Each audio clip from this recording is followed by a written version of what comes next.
Salut tout le monde! Aujourd'hui, on se retrouve pour une vidéo un peu particulière parce que ça va être une discussion de moi à moi, de moi à vous sur la langue française québécoise. Eh oui! C'est un peu particulier, ça vient amplement de mon cours de linguistique et je trouvais ça quand même intéressant de vous partager cette réflexion-là que j'ai eu à faire pour un cours, mais que je trouve très pertinente. Donc voilà, je vous partage ça. Vous me direz ce que vous en pensez. Et ben, sans plus tarder, on commence. Donc, je vais commencer cette réflexion-là en vous avouant profondément que j'ai jamais réfléchi à la langue que je parlais, particulièrement avant cette session-ci, avant ce cours-là de linguistique. Et c'est vraiment très particulier de prendre conscience de la langue qu'on parle, mais aussi de voir plus loin, de l'accepter, de tout ça. Bref. Puis en fait, je dis que j'ai jamais vraiment réfléchi à ça, mais c'est pas vrai. Parce que le chandail que je porte sur le dos, le chandail qui me tenait à cœur de porter pendant cette vidéo-ci précisément, parce que juste avant de la filmer, en fait, j'ai revu mon chandail et j'ai réalisé que je parlais de la langue, j'avais conscience de la langue que je parlais il y a quand même déjà un bon 4 ans. 4? Oui, 4 ans. Quand j'étais en secondaire 5. Parce que ce chandail-là, ce magnifique chandail de ma création, est un projet qu'on avait fait en secondaire 5. Bon, on pouvait le présenter comme on voulait. Moi, je l'ai présenté sur un chandail. Le chandail avait sa propre signification. Mais c'était un projet sur lequel on devait parler de notre héritage culturel et linguistique. Et je ne sais pas si vous remarquez bien à cause du cadrage, mais le centre et l'élément le plus gros de tout mon chandail, c'est une fleur de lys bleue. Je vous laisse deviner à quoi ça vous fait penser. Donc voilà. Et littéralement, j'expliquais cette fleur de lys-là par ma fierté d'être québécoise, ma fierté de parler le français québécois comme langue maternelle, puis d'accepter cette langue-là à 1000%.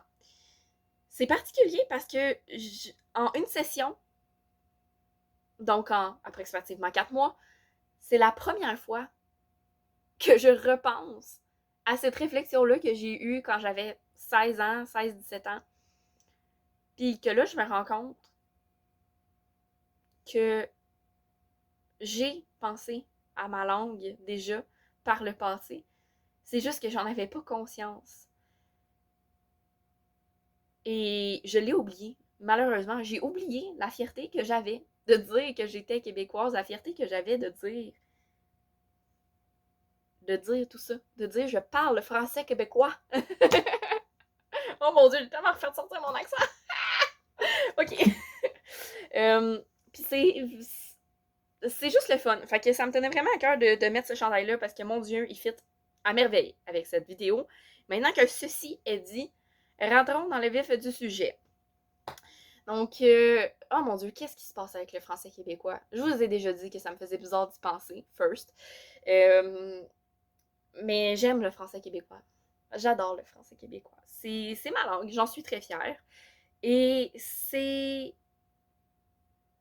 particulier de prendre conscience que malgré ma fierté, j'ai mes petits complexes avec la langue. J'aimerais pouvoir dire que je ne suis pas complexée par la langue que je parle, mais il y a comme une espèce de complexe inconscient collectif au Québec qui nous dit qu'on doit être complexé de notre langue parce qu'on a une langue inférieure au français international, au français européen, au français français. C'est vraiment laid, hein, dit comme ça, le français français. Français de France. Et, oh là là, c'est un peu particulier de prendre conscience de ce complexe-là que je pensais pas avoir et que, ma foi, j'essaye de me détacher de ce complexe-là parce que je trouve il ne me représente pas bien, ce complexe-là. Et pourtant, et pourtant, c'est ça. C'est ça, je l'ai. C'est, comme je vous disais, un complexe qui est vraiment comme propre, ben, qui est propre au Québec. Non, c'est pas vrai. Il est pas propre au Québec. Il y a ce genre de complexe-là ailleurs dans le monde, ailleurs dans la francophonie, mais qui est très inculqué au Québec par rapport à la France. On se sent vraiment inférieur. Euh, je sais pas, l'espèce d'abandon qu'on a vécu de la France quand l'Angleterre a conquis la Nouvelle-France, je le sais pas. Ça vient-tu de là? Ça vient, j'ai l'impression, peut-être. Je le sais pas. C'est une hypothèse que je lance comme ça. Euh, cette impression-là d'avoir une sous-culture qu'on se fait dire depuis vraiment longtemps, cette impression-là, je ne sais pas d'où ça vient exactement, mais ça m'a vraiment choquée quand j'ai écouté d'autres choses, quand j'ai pris conscience de d'autres réalités dans la francophonie, qui m'ont fait réaliser que c'est vraiment pas propre aux Français québécois, cet inconfort-là, cette espèce de culpabilité-là de pas parler un français parfait, et je mets beaucoup d'emphase sur les guillemets, parfait. Voilà. Et c'est pas propre aux Français québécois. Il y a ce genre de complexe-là partout. Partout, partout, partout, partout. Et probablement dans d'autres langues aussi. Probablement que en anglais, en espagnol, dépendant des places, peut-être qu'ils ont leur propre complexe, eux aussi. Puis peut-être pas non plus, on est juste peut-être une gang d'un peu cave, les francophones, à se créer des complexes sur une langue alors qu'on devrait s'en foutre du monde entier, puis juste être fier de la langue qu'on parle, tout en étant capable de communiquer avec les autres, bien évidemment. Euh, Là où ça m'a vraiment frappé de ce complexe-là qu'on voit ailleurs aussi, c'est quand j'ai écouté le documentaire L'éloge du Chiac, qui retrace vraiment une discussion dans les années genre 60 entre des étudiants acadiens, donc qui parlent chiac, et qui se comparent beaucoup, beaucoup, beaucoup aux Québécois de Montréal, plus particulièrement, là, vraiment, c'est comme la grosse élite, là, Montréal, pour eux autres, et qui comparent tellement la communication qu'il y aurait avec un Québécois, qu'il y aurait entre eux autres, ils vont tellement montrer leur fierté pour leur langue, mais aussi leur complexe du fait de parler cette langue-là, du besoin de l'améliorer pour avoir un français parfait, puis se faire comprendre de tout le monde. Mais concrètement, là, si t'as pas à communiquer avec ces gens-là, pourquoi tu devrais être si parfait? Oui, c'est beau d'être capable d'avoir plusieurs niveaux langue, d'être capable d'adapter son langage par rapport au locuteur avec qui tu vas t'entretenir, d'être capable de communiquer à plusieurs échelles. Mais c'est correct aussi quand t'es chez vous, avec tes parents, tes amis, avec ta communauté, d'avoir juste à parler la langue qui vient le plus naturellement et souvent qui est le langage familier de ton bout de francophonie. Très franchement. Et c'est vraiment dommage, en fait, de se dire qu'il y aurait une francophonie suprême qui est tout sauf le Québec. Grosso modo. C'est quelque chose qui m'a frappé dans une lecture en particulier. Ce que je viens de vous dire là, que la francophonie, ça serait comme tout qui est pas le Québec, là. Ouais, en tout cas. C'est dans La langue rapaillée d'Anne-Marie Baudouin-Bégin, dans son texte francophone de tous les pays, où elle parle vraiment précisément de l'espèce de blâme qu'on met sur les Québécois d'avoir un français que personne ne peut comprendre, puis qu'il faut bien parler, mais que nous, les Québécois, on parle pas bien, fait que c'est de votre faute si on vous comprend pas. Déjà, ça m'agresse un peu, je vais vous expliquer pourquoi après.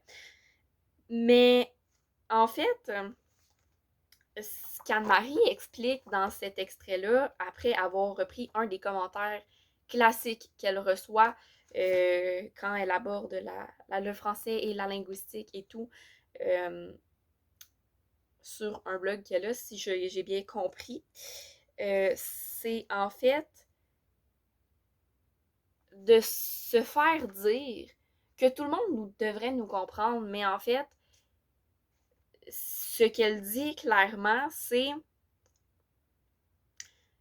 la question que je pose ici est pourquoi, diantre, le locuteur québécois moyen devrait-il, dans son quotidien, se préoccuper que les mots qu'il utilise soient compris par les Martiniquais ou les Malgaches? Pourquoi Denis, lorsqu'il discute avec son beau-frère Régent, devrait-il faire attention pour que les mots qu'il emploie soient tous compris des Libanais ou des Sénégalais? Puis je trouve juste ce petit passage-là, je trouve ça tellement important parce que ça ramène tout notre concept et notre rapport à la langue, comment qu'on se perçoit, nous, Québécois, à vouloir tout le temps que tout le monde nous comprenne, quand on a vraiment ce complexe-là, très particulier puis très fort, c'est à vouloir que tout le monde nous comprenne, alors que la moitié du temps, même, probablement, il y a des gens, dans toute leur vie, ils n'auront jamais à communiquer, ou très peu, avec des gens à l'extérieur du Québec. Fait que, concrètement, des gens qui ne comprendraient pas, potentiellement. Parce que ça, c'est l'autre affaire. Moi, je pense que oui, la communication, ça passe par la personne qui envoie le message, mais ça passe aussi par la personne qui reçoit le message. Et je pense que autant la personne qui envoie son message doit essayer de rendre ça le plus clair pour que et d'adapter sa communication en fait pour que la personne qui est en face d'elle puisse comprendre son message. Autant je pense que c'est aussi une responsabilité du récepteur, de la personne qui reçoit ce message-là, de si elle ne comprend pas, poser des questions. Essayer d'aller plus loin. Essayer de comprendre à place de juste se braquer puis dire oh non, tu parles pas ma langue, tu parles bizarre, je te comprends pas, fait que de la merde, je t'écoute plus, corrige ton français, après ça je te reparlerai. Ah, so difficult. euh, voilà, ça c'est la première partie. Puis il y a d'autres complexes aussi. Il y a des complexes comme au Québec où on se sent juste inférieur, puis on a l'impression d'être né pour un petit pain, puis on se conforte dans cette idée-là, alors qu'on devrait vraiment sortir ça de la tête parce que non, on n'est pas né pour un petit pain. Merci, bonsoir. Et il y a aussi les complexes qui sont plus complexes. Il y a les complexes qui viennent en fait d'autres choses. J'ai l'impression de rien dire puis de tout dire en même temps. Euh, particulièrement, j'aimerais vous parler d'un texte qui est le portrait du colonisé d'Albert Memmi.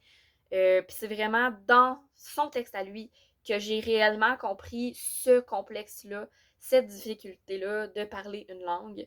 Parce qu'en fait, ce qu'il exprime dans ce texte-là, c'est la difficulté d'avoir à parler la langue du colonisateur.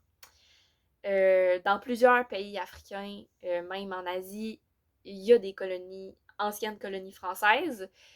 Et c'est pour la plupart, ces colonies-là françaises, ou minimalement anciennes, ces pays-là qui ont été un jour colonisés par la France, euh, se sont vus imposer le français comme langue, alors que c'est pas leur langue maternelle. Et encore aujourd'hui, dans les institutions, la langue officielle de ces pays-là va être le français, alors que 90% de la population ne parle pas le français, va parler un dialecte autre, une autre langue, un autre patois, peu importe, va parler autre chose que le français.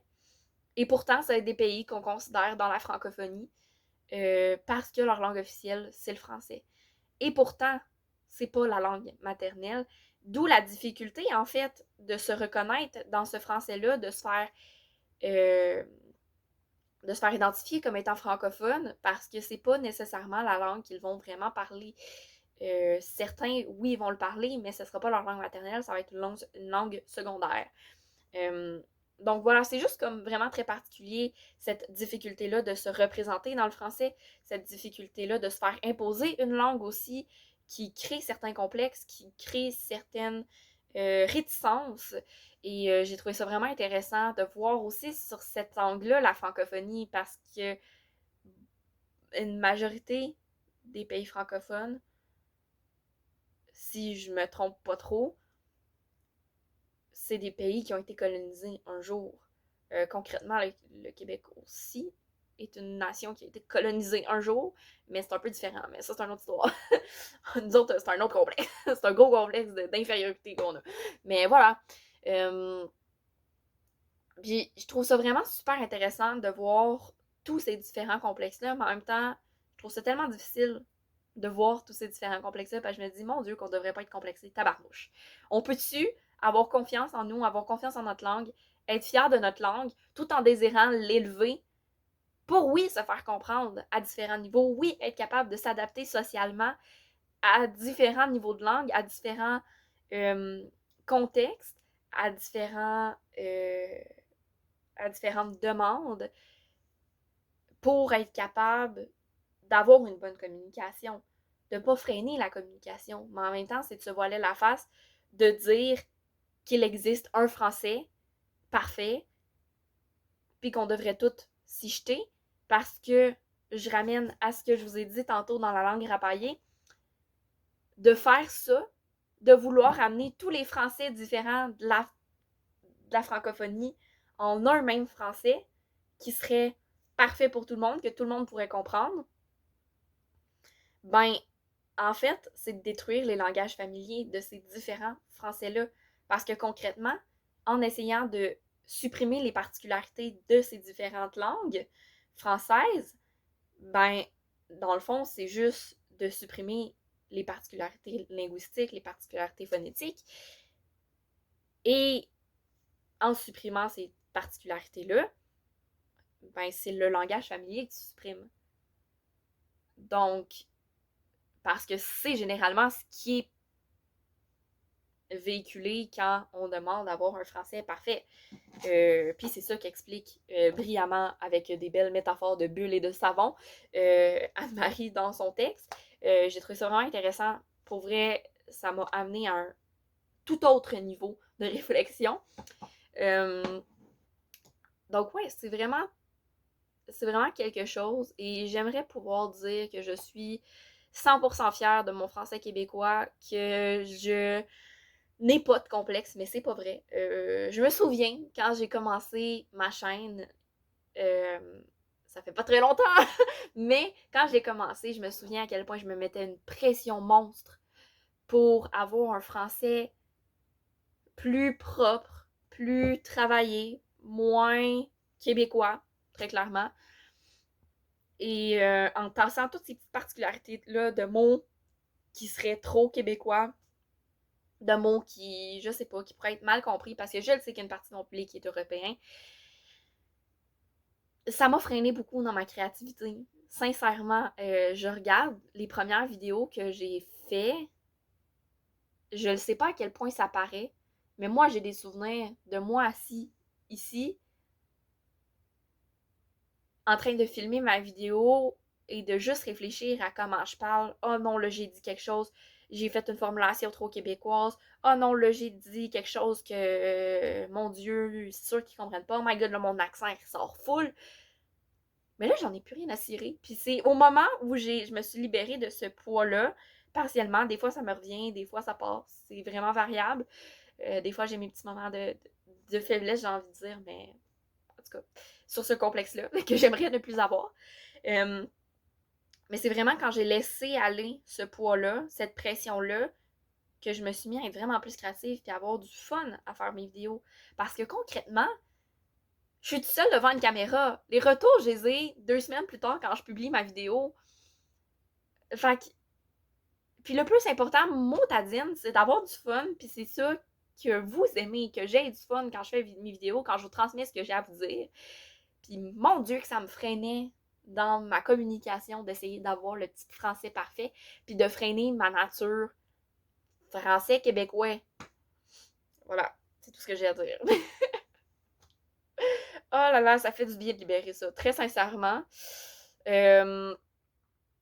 Puis en fait, je les aime, mes mots en oun, puis je les aime, mes sacres bien religieux. On se souviendra du fameux, désolé, tabarnak, que vous, Français, aimez beaucoup, ça me fait rire, je trouve ça cute que vous aimez autant notre tabarnak. Oh là là, mais je les aime, toutes ces choses-là, toutes ces petites particularités-là. Notre accent qui est tellement différent d'une région à l'autre du Québec, c'est fou, ok? J'ai de la misère à parfois comprendre les gens du Saguenay parce que eux-mêmes, ils ont leurs propres mots, puis moi, j'ai d'Estrie, fait que pas la même affaire. Pas la même affaire. Puis, oui, des fois, nous autres, même, à l'intérieur du Québec, avec notre français québécois, qu'on devrait tout se comprendre, ben non, on se comprend pas tout parce que même à l'intérieur d'une langue, ben, il y a des particularités selon le locuteur avec qui tu parles, selon la région d'où il vient, selon bien des affaires. Fait que je comprends pas pourquoi on est si peu complexé entre nous autres, alors qu'il y a autant de différences, autant de particularités. Pourquoi on est si peu complexé à ce moment-là, mais contre, par exemple, la France, on est si complexé. Mon Dieu, on peut-tu descendre? En tout cas, puis aussi, autre gros débat, montadine. Je m'en fous qu'on utilise des anglicismes. Parce que c'est notre réalité au Québec. On est collé sur plein de pays anglophones. On est comme entouré dans une mer d'anglophonie. Je sais même pas si ça se dit. Puis, je veux dire, oui, on peut protéger notre français, mais on peut aussi accepter que dans notre français, il y a de l'anglais. Voilà, c'est tout ce que j'ai à dire. Comme le chien. Mais voilà, donc pour vrai, c'est très libérateur de parler comme ça. J'espère que vous aurez apprécié cette vidéo où je fais juste vous livrer euh, tout mon blabla, mon désespoir et tout mon espoir. Ça se dit ça? En tout cas. Et tout mon espoir pour le français québécois. J'aimerais savoir en commentaire vos petits avis sur ce que j'ai dit par-ci par-là, que vous soyez européen, québécois, m'en fous, peu importe d'où. Je veux vous entendre sur ce que j'ai parlé. Si vous avez des choses à dire, si vous n'avez rien à dire, ben correct aussi. Puis, ben sinon, je vous laisse avec ça. Donc, ça me tente même pas de vous demander de vous abonner. Likez la vidéo puis abonnez-vous si ça vous tente. Si ça vous tente pas, c'est pas grave. Voilà! Sur ce, je vous souhaite une excellente journée et je vous dis à la prochaine. Bye bye!